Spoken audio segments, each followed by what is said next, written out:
story of the kings and queens of England is more surprising than you might think. It's a fine drama, 1,000 years of tales of lust and betrayal, of heroism and cruelty, of mysteries, murders, tragedies, and triumphs. And all these figure in the story I'm telling now, the story of the Tudors.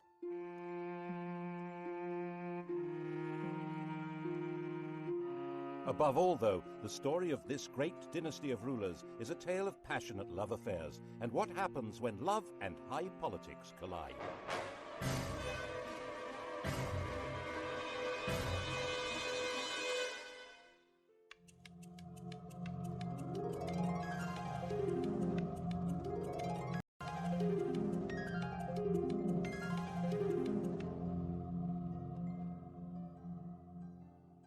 The story begins with Owen Tudor, a hugely ambitious and very handsome young man. His father was an outlaw hiding out in the Welsh hills, but Owen managed to get employed as a servant in the household of the infant Henry VI. Now, this household was run by Henry's mother, Queen Catherine de Valois, a very sexy widow, who fell for Owen completely. There's no record that they ever got married, but they did have 5 children.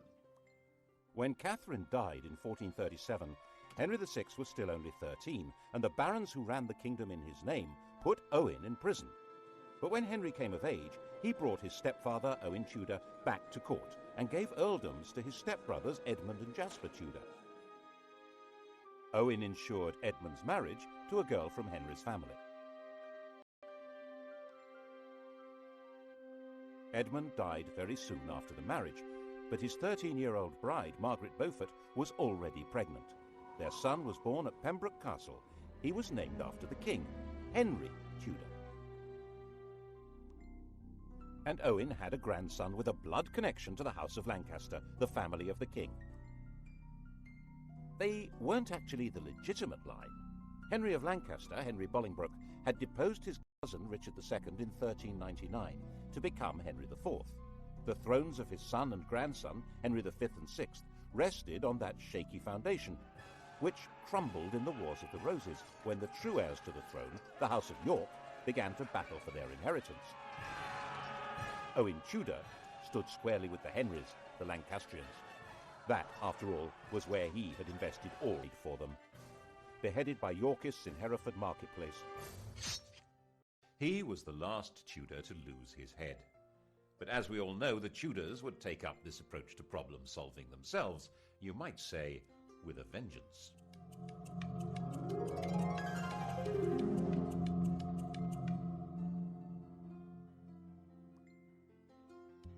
Edward of York seized the throne, Edward IV, and Owen's 4-year-old grandson, Henry Tudor, began what would be decades of living on the run or as a refugee.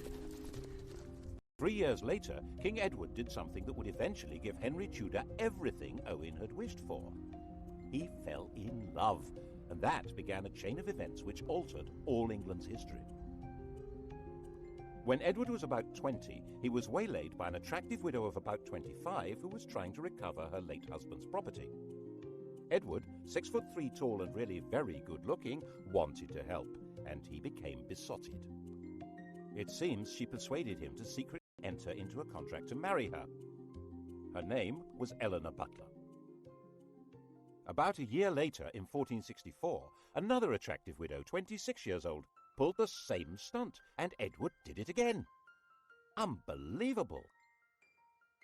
This time the lady was called Elizabeth Woodville, and this time it wasn't just a contract to marry, it was a full marriage to a commoner.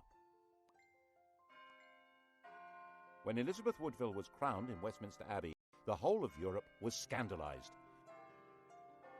Marriage was all about alliances of power and property. Marrying a penniless woman for love was simply disgusting. The negotiators trying to arrange a proper royal marriage were humiliated.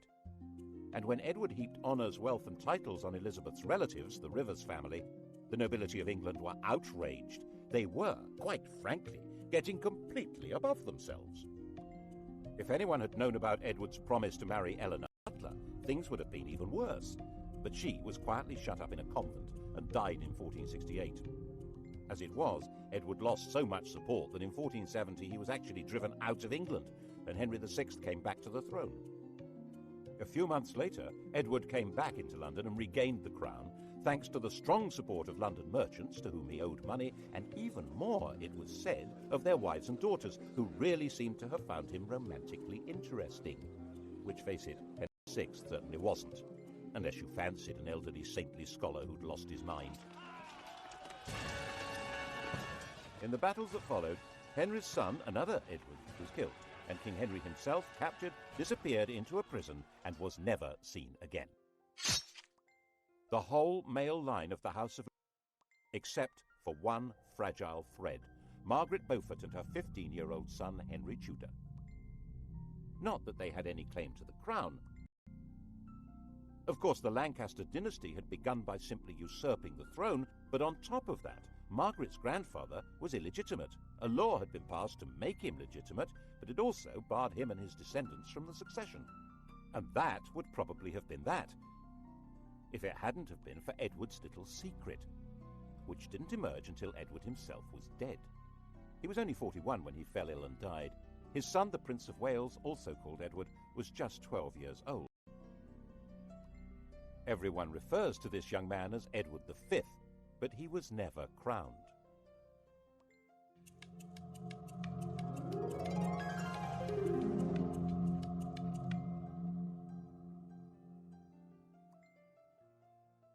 The dead king's will was clear. Prince Edward would be his successor, of course, but he would be in the care of a guardian and protector of the kingdom. That person was Edward IV's brother, Richard, Duke of Gloucester. We all know him as the most evil king in English history, the warped and twisted Richard III. Richard had been in effect King Edward's vice-regent in the north, based in the city of York, and no one at that time said anything bad about him at all. But the Queen thought there was someone even better to run her son's kingdom. Her. King Edward IV had died at Westminster. Elizabeth immediately sent her brother and other members of her household rushing up to Ludlow, where Prince Edward was staying. The idea was to hustle him to London and install him before Richard even knew what was going on. Then she and her family, the Rivers, would have control of everything. Richard, of course, did find out what was going on and said he would meet up with the party as they brought the prince through Northampton. Okay? Okay. Except that when he got to Northampton, he found that the Rivers didn't have the prince with them. Alarmed, Richard took them prisoner and found their baggage stuffed with arms and armour. There was plainly an attempt being made at a coup. Richard nipped it in the bud. He found they'd secreted the prince in Stony Stratford, Elizabeth's family home. This was before blue plaques had been invented. Richard escorted the prince to London and installed him in the Tower of London while he set about organising the coronation. And then came the bombshell. The dead king's contract to marry Eleanor Butler had been made in front of a priest, who now decided it was time to speak. Oops! If Edward really had been betrothed to Eleanor, his marriage to Elizabeth Woodville was bigamy, and was this true? This man, Robert Stillington, was no ordinary priest. Edward had promoted him and trusted him, making him a bishop and keeper of the Privy Seal and then Chancellor of England. But then Stillington became awfully friendly with King Edward's ambitious brother, the Duke of Clarence, and Clarence could not be trusted an inch. If Edward's children were illegitimate, Clarence would be next in line to the throne. Edward quickly had his brother sentenced to death and executed in private with no chance to make a public statement. Instead, the world was told Clarence had drowned in a butt of Malmsey, a barrel of sweet wine. Such a sad accident. Stillington spent a year locked in the Tower. After his release, perhaps nervous of the power of strong drink, he kept his mouth shut until Edward was dead. But now he spoke, and Parliament believed him. With Edward's children illegitimate and Clarence's disinherited when he was executed, Richard was left as the proper successor. He reluctantly accepted. Well, he accepted.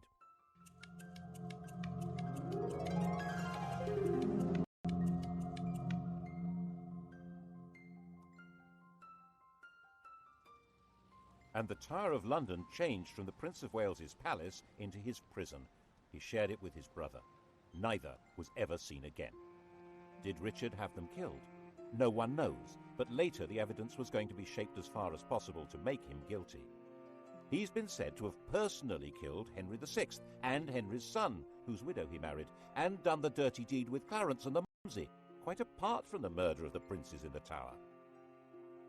The picture of Richard that's come down to us, the hunchbacked, sinister and ruthless tyrant, is a caricature painted after he'd been deposed and immortalised by the Tudors' greatest propagandist, William Shakespeare.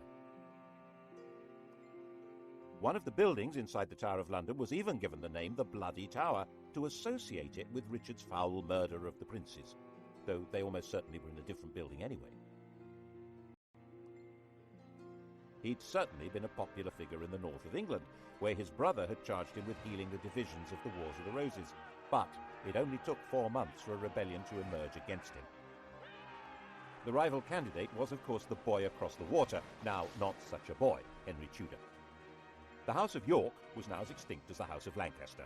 Henry Tudor was all there was for disappointed Yorkists as well as Lancastrians. And there were plenty of disappointed Yorkists.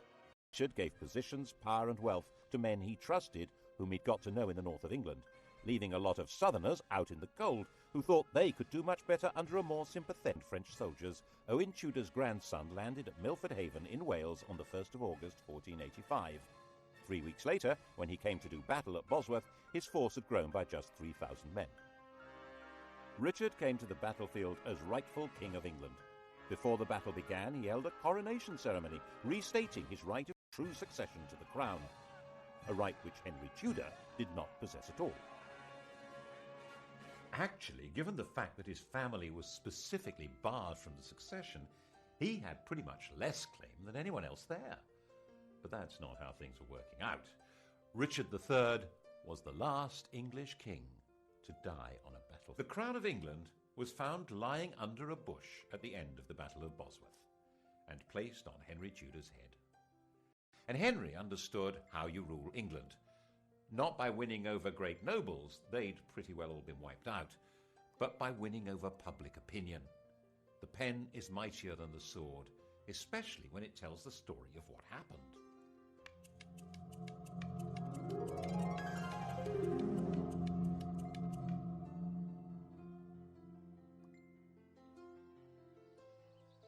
Firstly, he must not be accused of killing a king, so Richard III was not king on the day of the Battle of Bosworth. Henry Tudor dated his reign from the day before the battle. It was Richard who'd been fighting against a king, not Henry. Henry was king. It was Richard who was the traitor. Got that? Secondly, he must deal with the question of his legitimacy as a ruler, so he married Edward IV's daughter. She was the legitimate line of descent from William the Conqueror, a true Plantagenet.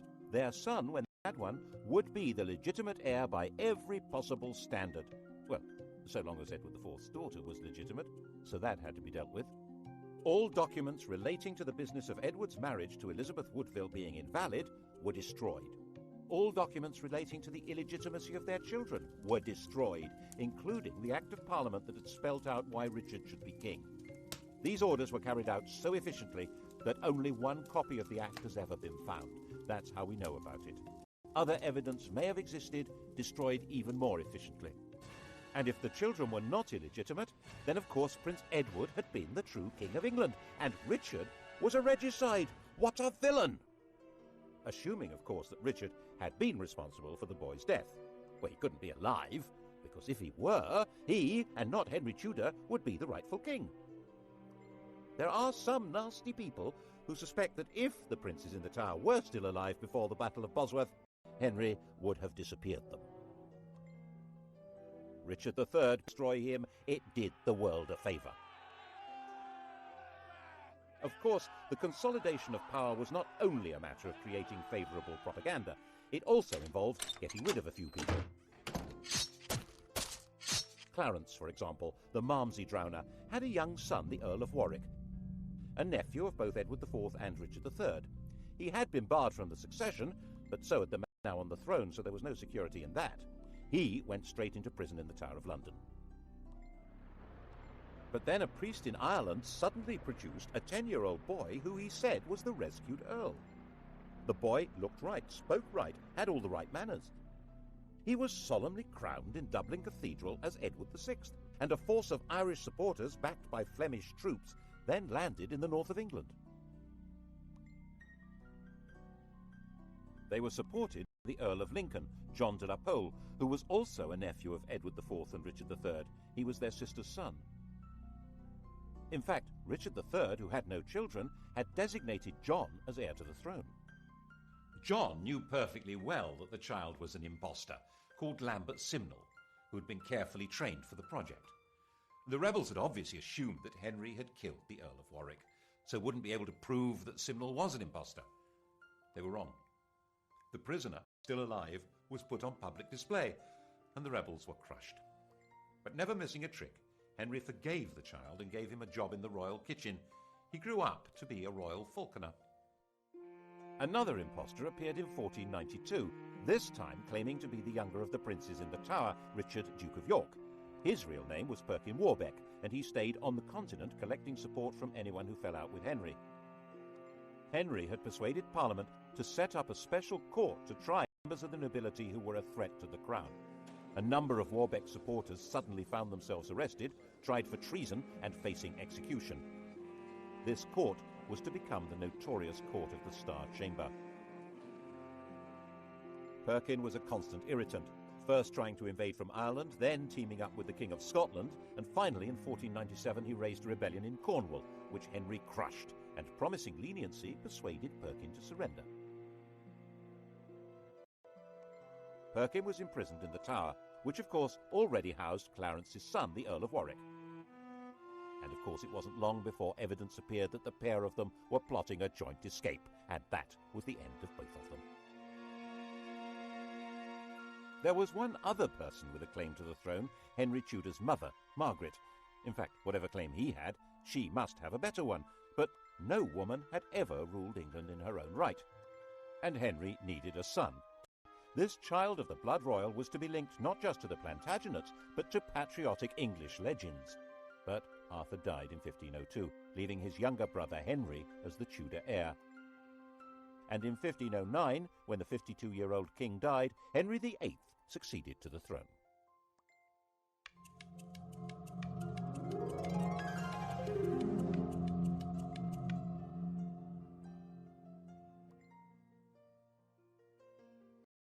He was the perfect king, a king out of the storybooks. He was 17 years old, extremely well educated, extremely good looking, with polished manners and the style and physique of an athlete. He also had an unchallengeable claim to the crown, and to secure the succession, Henry VIII married the woman to whom he'd been betrothed for 7 years, Catherine of Aragon, his dead brother's widow. The Spanish worried that this was against church rules, and so the Pope granted a dispensation. In fact, this was all rubbish. While the Bible specifically forbids a man from sleeping with his brother's wife, it actually insists that he must marry his brother's widow. Anyhow, 2 years later, Catherine gave birth to a son, but the infant soon died. So did the next. In fact, the marriage only produced one child that lived, a girl called Mary. Henry was effectively all-powerful. There were no great barons anymore in England, and his father had left a well-stocked treasury. Parliament consisted to a large extent of men who depended one way or another on royal favour, and the countryside was controlled by justices of the peace who served the government. You can see the change in the very nature of power from the home of Henry's Chancellor. 50 years earlier, Edward IV's Chancellor had been a Neville, the son of the Earl of Salisbury. In those days, an Englishman's home had been his castle. Middleton Castle, actually. It was his father's home, and that great lord had also been Chancellor. Independently powerful men, based in a mighty fortified palace. But under the Tudors, the great power of the Nevilles had been broken. Middleton Castle was in the hands of the king. When Henry VIII's Chancellor Wolsey built himself a home, it certainly wasn't a castle. It was this magnificent palace, Hampton Court. Glass windows instead of arrow slits and chimneys instead of crenellations. No one needed a fortified house under the protection of a great king, and it was all at Henry's pleasure. If Wolsey didn't deliver what the king wanted, he was entirely dispensable. And that, of course, is what happened.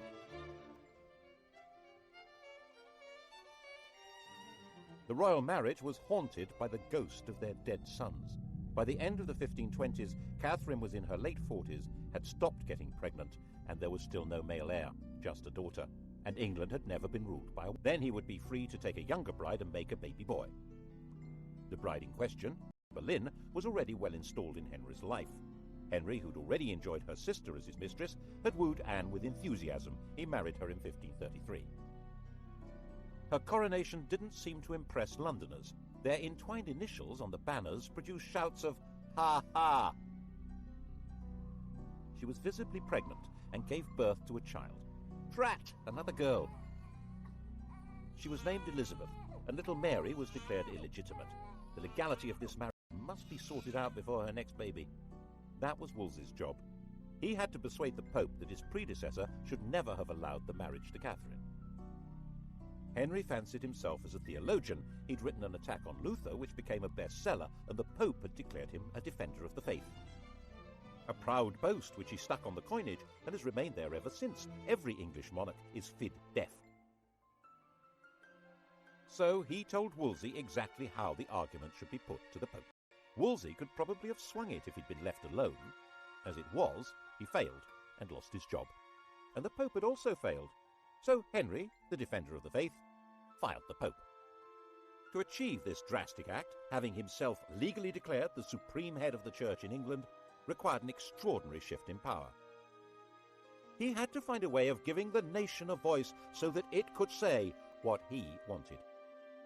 That way was through Parliament. The Church's wealth and power was hugely unpopular. The notion of no longer paying church taxes to Rome was really very cheery. But it wasn't as simple as that. Some people believed that the Pope really did represent divine authority. And for many others, there was a fear that the Pope might excommunicate their customers on the continent if they continued trading with them. With the effective help of a new chief minister, Thomas Cromwell, and a new Archbishop of Canterbury, Thomas Cranmer, Parliament passed the necessary acts. By the end of 1534, the King of England had become legally the total, overall, supreme ruler of the whole shebang. Once Henry VIII had become head of the Church in England, he was a new kind of king. One immediate consequence of the new order was that he had control of the fabulous wealth of the English Church. It wasn't just the Pope who got the sack. He closed down all the monasteries and nunneries. There weren't all that many people in them, less than 10,000 over the whole country, but there may have been 10 times that number dependent on them. And in areas such as Lincolnshire and Northumberland, there was armed rebellion. One of the rebel leaders was John Neville from that great old family of barons, but the Nevilles were no threat to the modern crown. The rebellions were crushed. And monastic lands were to turn themselves into grateful country gentry who would loyally support the crown. The old struggle for power between the papacy and the monarchy had now been decisively settled. Becket, the 12th century archbishop whose defence of church power had led to his martyrdom, had been the most popular saint in England. Henry ordered Becket to be declared no saint, to be tried and convicted of treason, and for his bones to be burned and the dust scattered in the air. Who's in charge now, eh? What's more, in 1536 Catherine of Aragon died, meaning that the problem of the ex-queen had gone away. He and Anne Boleyn dressed in bright yellow to celebrate. 4 months later, he was told that Anne had committed adultery. Henry was surrounded by courtiers jockeying for influence, forming alliances, factions, to do down those who might damage them. And Anne became a victim of an organised campaign by those who felt endangered by her faction. Whether it was true or not, no one knows, because Henry's fury was so total that her trial and those of her supposed lovers was a travesty. She might indeed get pregnant with a boy, but then its parentage would be in doubt, and she might not. She'd miscarried at least twice since Elizabeth's birth. Without a legitimate son, it had all been for nothing. Anne was imprisoned in the royal lodgings in the Tower of London. Henry had extended them before their coronation, and now she was occupying them for the first time. Not as his wife, but as his prisoner. After 18 days, she was beheaded, and Henry married Jane Seymour.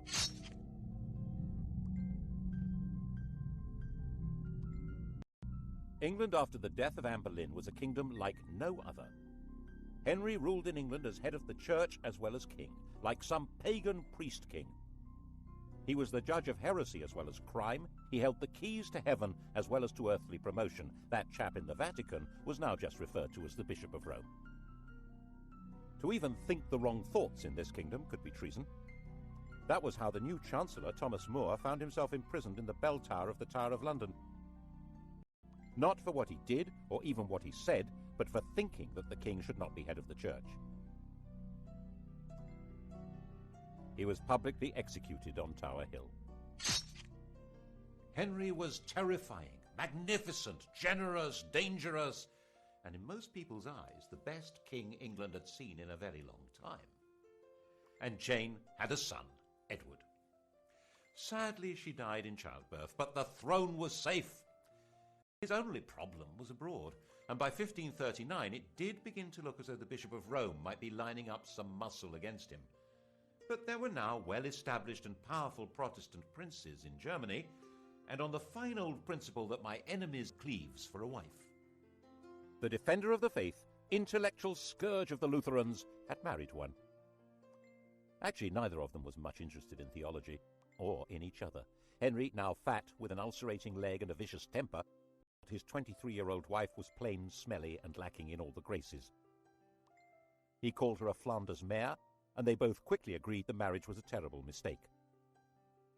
Fortunately, it was soon discovered that she had a pre-contract of marriage with someone else, and so there never had been a valid marriage to Henry.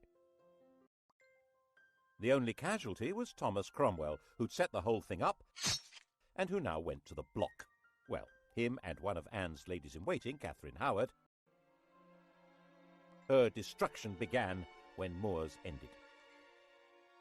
She was a kind of well-connected Monica Lewinsky figure, a teenager with sex on her mind who wanted to seduce the most powerful man around.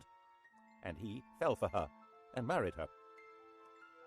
And when she carried on being sexy and had sex with other men, he flew into another tempestuous rage and had her beheaded. Her lovers' heads were mounted on London Bridge. Henry decided to marry John Neville's widow, Catherine Parr. She was extremely nervous, but had no choice. She worked hard at trying to keep Henry's temper in check, moderating his ferocity towards people he thought were traitors or heretics, and persuading him to acknowledge Mary and Elizabeth as his legitimate children. His death, 4 years later in 1547, was obviously a huge relief.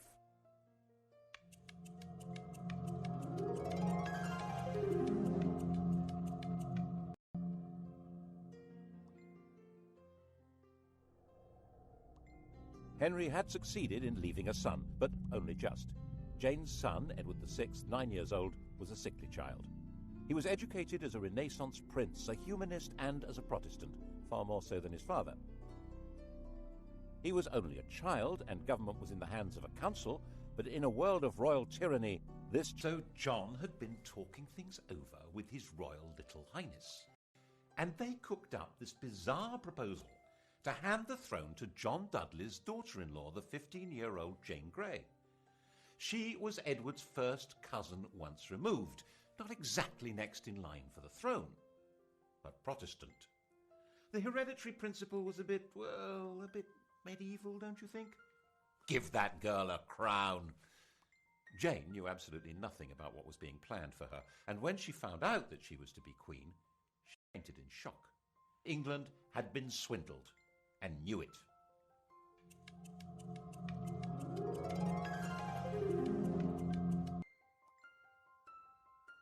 Jane came to London as queen, but was she? Everyone's eyes turned to Mary. Throughout all that had happened since Henry had disowned her, Mary had very publicly maintained her Catholic faith and the public celebration of the Mass. She'd become a symbol of resistance to tyranny, and whenever she appeared in public, she was mobbed and cheered. And now Mary announced that she was the proper heir to the throne, and she was going from her home in Framlington in Surrey to be crowned in London. The journey was a procession through villages and towns filled with cheering crowds. She entered London to the greatest street party the city had ever seen. The dancing, drinking and bell-ringing went on all night. After just 9 days as the first woman to rule England, Jane was placed under arrest by her own father, who was supposed to be her chief defender. She was imprisoned, and Mary felt obliged in the end to have Jane executed. It didn't help that her father joined a rebellion against Mary. But by then, 6 months after her triumph, many people were ready to rebel against Mary. The defiant woman who'd stood against tyranny was now on the tyrant's throne. The English didn't actually like the papacy, but Mary did. The English didn't like Spain, but Mary did. She married its king, Philip II. And the English didn't like being forced to subscribe to religious beliefs on pain of death. Mary had 277 people burned alive because of their religious opinions. Bloody Mary. Unable to have children, a bitter invalid, England's second queen died in 1558, 42 years old, the most detested ruler in all England's history. There were celebrations almost as fervent as had greeted her arrival 5 years before.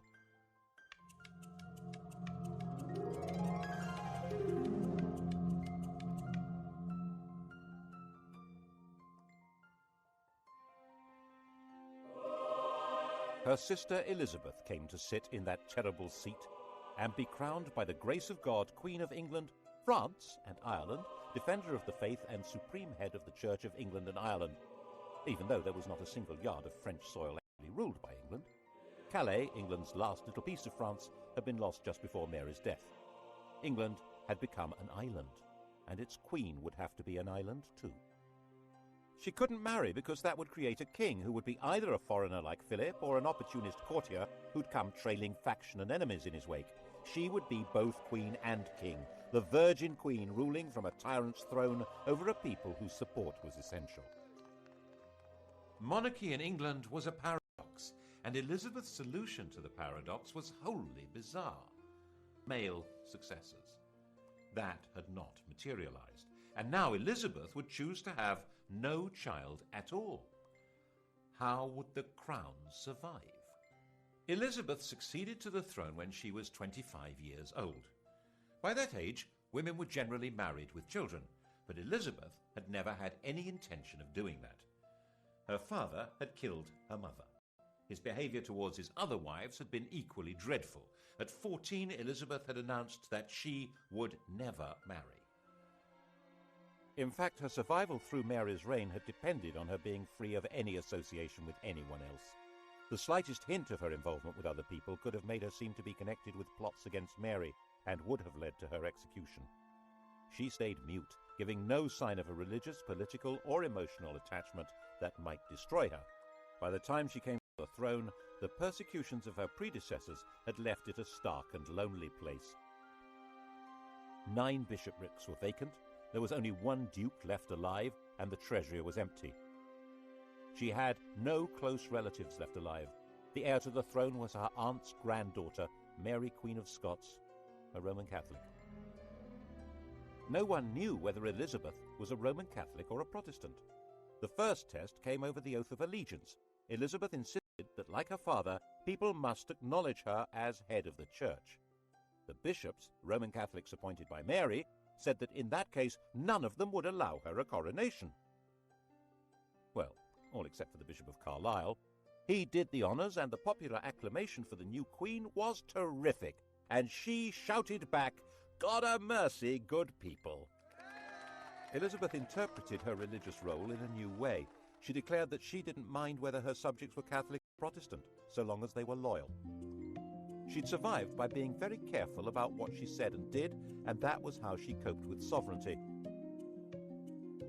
She dared not marry or be touched by scandal, but her every move was watched like any modern royal, maybe more so. To the extent that her laundresses were bribed by ambassadors who wanted to know whether her periods had stopped in case she was pregnant.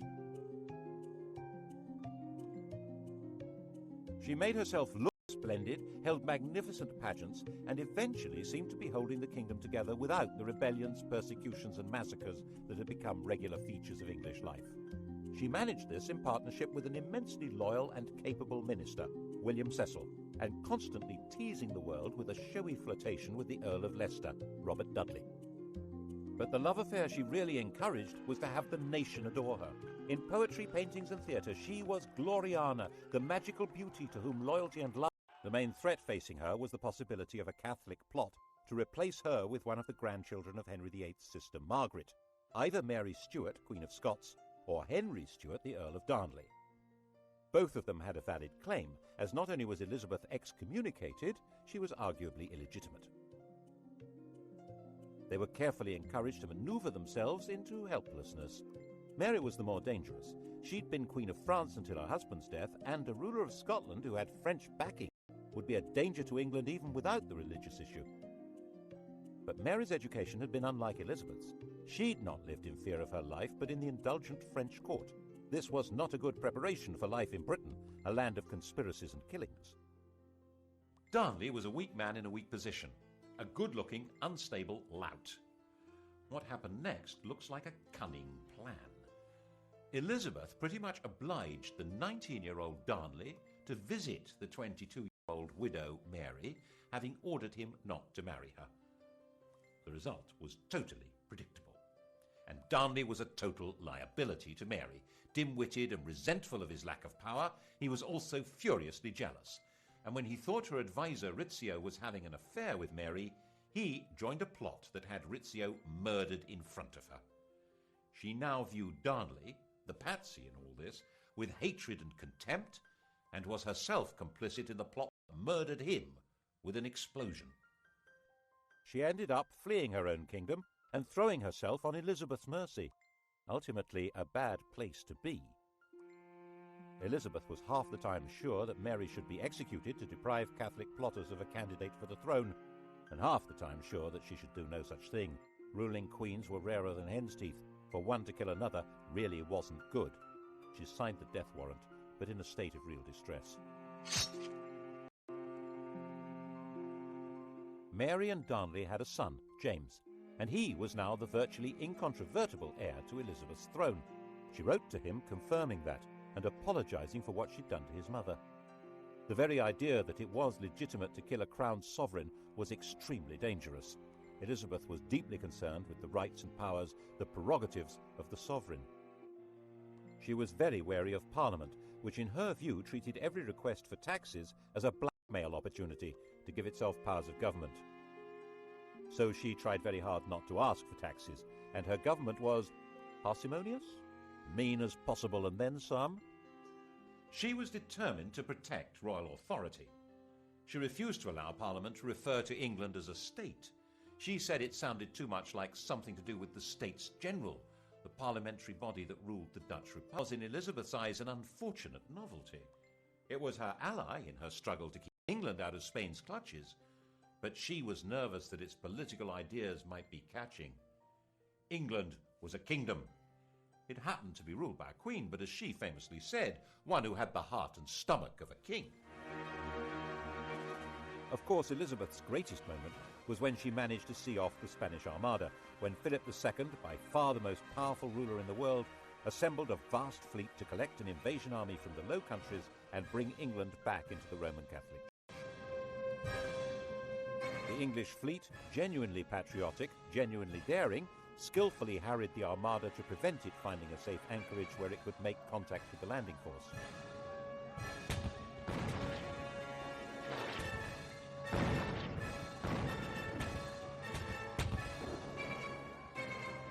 When the Spanish decided to sail home, they were hit by strong winds and heavy seas that were too much for many of these Mediterranean cargo vessels. So far as the English and the Dutch were concerned, God had blown them away.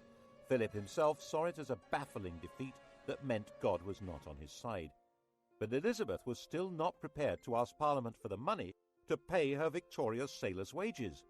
They were not due to be paid until they came ashore, so their queen left them rotting at anchor. And when messengers came to court to plead for the starving men who'd saved England, they arrived in the middle of extravagant celebrations of the victory and were turned away. Elizabeth died, the grandest of all England's rulers, in 1603. Her successor was Mary's son, James Stuart, already ruler of Scotland. He had inherited glory, but with it an empty treasury and an isolated kingdom. In the next programme, we'll see what the Stuarts did with this poisoned chalice.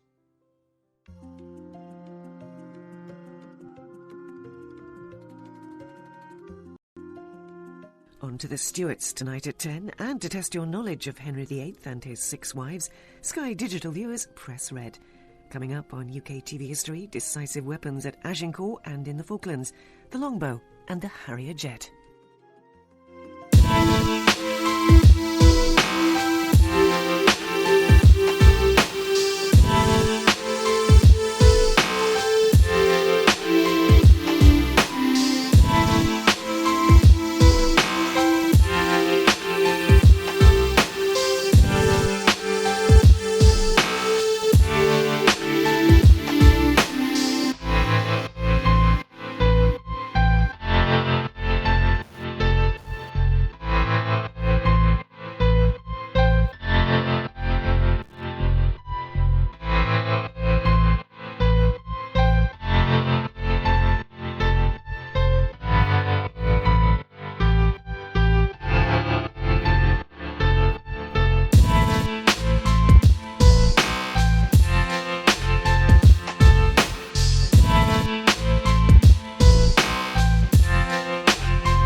Edward of York seized the throne, Edward IV, and Owen's 4-year-old grandson, Henry Tudor, began what would be decades of living on the run or as a refugee.